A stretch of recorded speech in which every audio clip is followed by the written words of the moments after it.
সনাতন ভাইদের উপরে অত্যাচার হচ্ছে, তো আমরা কিন্তু ভারতে পশ্চিমবঙ্গে এখন চুরি পড়ে পড়ে থাকবো না।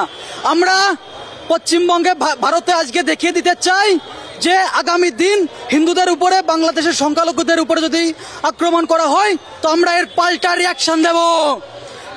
আজকে শুধু টেইলার হলো, আগামী দিন পিকচার আবি বাকি है। বাংলাদেশ তোমরা তৈরি থাকো, তোমাদের যোগ্য জবাব তোমরা পাবে। আর জিহাদিরা তোমরা ভেবো না আমাদের হিন্দু ভাই বোনদের ওপরে এইভাবে নির্মমভাবে অত্যাচার করবে, রাতের অন্ধকারে ধর্ষণ করবে। ভারতবর্ষ তথা ওয়েস্ট বেঙ্গলের মানুষ তোমাদেরকে ছাড়বে না। তোমরা তৈরি থেকো, তোমাদের জন্য আমরা তৈরি হচ্ছি, তৈরি হয়ে আছি। যে বাংলাদেশ হলো এই ইন্ডিয়া যে বাংলাদেশের স্বাধীনতা নিয়ে এসছে, আবার কিসের স্বাধীনতা? তাহলে কি পাকিস্তানের সাথে পাকিস্তানে গেলেই বাংলাদেশ স্বাধীন হবে? তাহলে কি করতে 1971 ইন্ডিয়া সাহায্য নিয়েছিল? যদি নিজেদের পায়ে ক্ষমতা না থাকে তাহলে ইন্ডিয়ার পায়ে ধরে কেন সাহায্য চেয়েছিল? আচ্ছা, ইন্ডিয়া দেখুন, আপনারা বিগত কয়েকদিন ধরে দেখছেন বাংলাদেশের ছাত্র আন্দোলনের পরে সেখানে হিন্দুদের ওপর নির্বিচারে সংখ্যালঘু হিন্দুদের ওপর অত্যাচার করা হচ্ছে।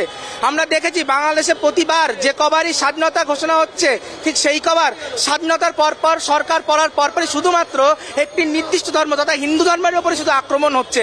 আর সেই আক্রমণের প্রতিবাদে আজকে আমাদের এই আন্দোলন। একেবারে আমরা যেটা দেখতে পাচ্ছি যে ছবিটা আমি একবার দেখাতে বলবো যে ইতিমধ্যেই হিন্দু জাগরণ মঞ্চের পক্ষ থেকে একটা প্রতিনিধি দল তারা বাংলাদেশে যে ডেপুটি হাই কমিশনার আছে তার কাছে গেছেন।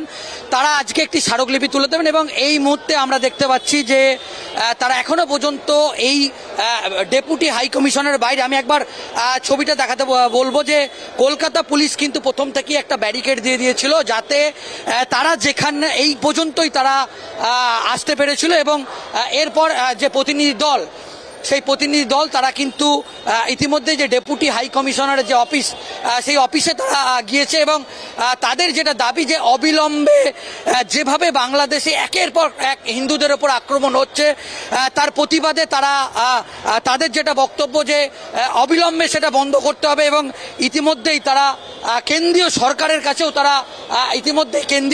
কাছেও তারা আবেদন করেছে। এবং এই মুহূর্তে আমরা দেখতে পাচ্ছি সেই ছবি এবং আমি আরেকবার ওই ছবিটা দেখাতে বলবো যে পুলিশের পক্ষ থেকে ব্যারিকেড দেওয়া হয়েছে এবং প্রচুর পরিমাণে কিছুক্ষণ আগেই আমরা দেখেছি যে একটা বড় জমায়েত এখানে দেখেছি এবং মাঝে মাঝেই পুলিশের সঙ্গে কিন্তু যে গন্ডগোল, সেই গন্ডগোলের ছবি আমরা দেখেছি। এবং এই মুহূর্তে আমরা দেখতে পাচ্ছি যে এখনো বেশ কিছু জমায়েত এখানে আছে এবং হিন্দু জাগরণের মঞ্চের পক্ষ থেকে একটি প্রতিনিধি দল, সেই প্রতিনিধি দল ইতিমধ্যেই ডেপুটি হাই কমিশনারের যে অফিস, সেই অফিসের ইতিমধ্যেই পৌঁছেছে এবং আমরা সরাসরি কথা বলবো যে এই মুহূর্তে মূলত কি দাবিতে আজকে আপনাদের কর্মসূচি ছিল? আমাদের এই দেশের যে পাশের দেশ সেই বাংলাদেশের স্বাধীনতা, সেই স্বাধীনতার সময় ভারতবর্ষের যে যথেষ্টভাবে ভূমিকা ছিল। আজকে সেই দেশে যখন হিন্দুরা দিনের পর দিন দেখছি অত্যাচার হচ্ছে এবং স্বাধীনতার নামে সেখানে হিন্দুদের গণ হত্যা হচ্ছে, সেখানকার হিন্দুদের সম্পত্তি নষ্ট করা হচ্ছে, মঠ মন্দির ভাঙা হচ্ছে।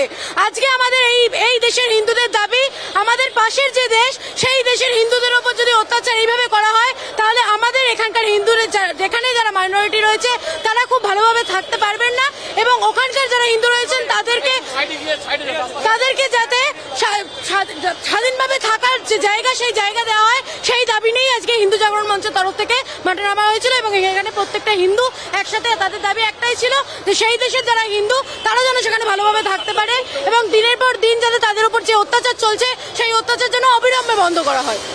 আজকে মূলত এই কর্মসূচির মাধ্যমে আপনারা কি বার্তা তুলে দিলেন?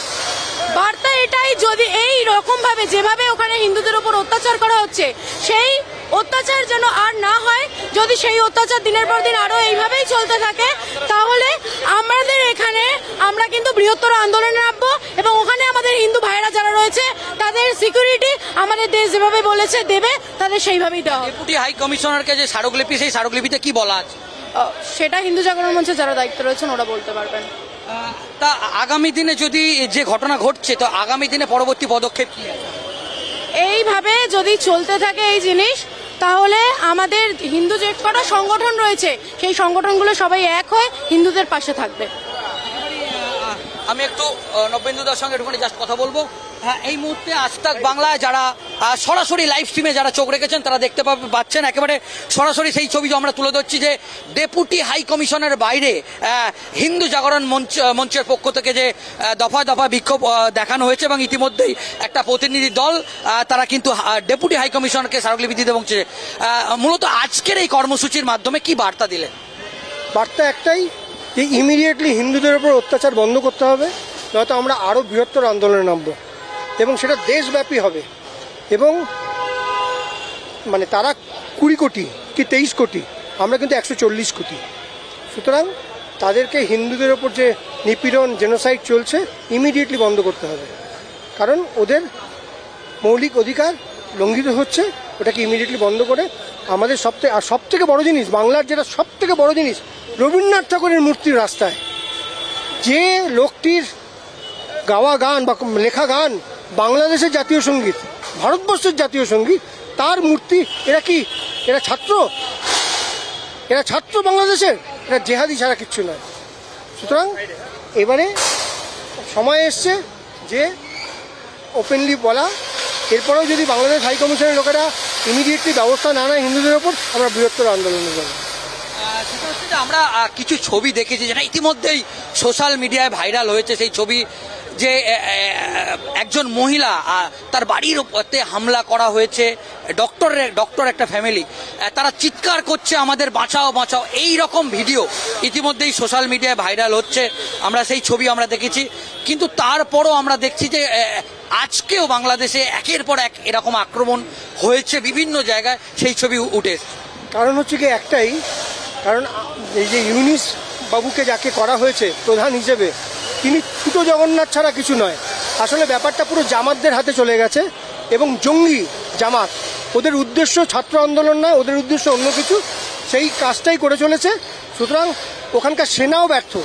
সেনা 48 ঘন্টা আগে বলেছিল আমরা এক্ষুনি দখল নিয়ে নেব, কিন্তু আমরা কি দেখলাম, সেনাই ওপরে গুলি ছুটছে। মানে কি, ওরাও আনন্দ পেয়েছে ব্যাপারটাতে। এতে কি হয়, এতে সাধারণ এই সমস্ত জঙ্গিরা আরও উৎসাহিত হয়। সেনারা উৎসাহিত করেছে, বাংলাদেশের সেনারা জঙ্গিদেরকে এই জঙ্গি আন্দোলন করার জন্য উৎসাহিত করেছে। মানে 70 বছরের প্রধানমন্ত্রীর অন্তর্বাসনী নাচ, এটা ছাত্র আন্দোলন, এটা আমাদের মানতে হবে। এটা বাঙালি, এখানকার বিদ্যুৎজনেরা বাঙালি, বাংলাদেশের বাঙালির জন্য কাঁদতে থাকে। এই বাঙালি আজকে তারা কোথায়, একটা বিবৃতি নেই। সুতরাং আমাদের, এবং অদ্ভুত ব্যাপার, কমিউনিস্টরা পর্যন্ত চুপ।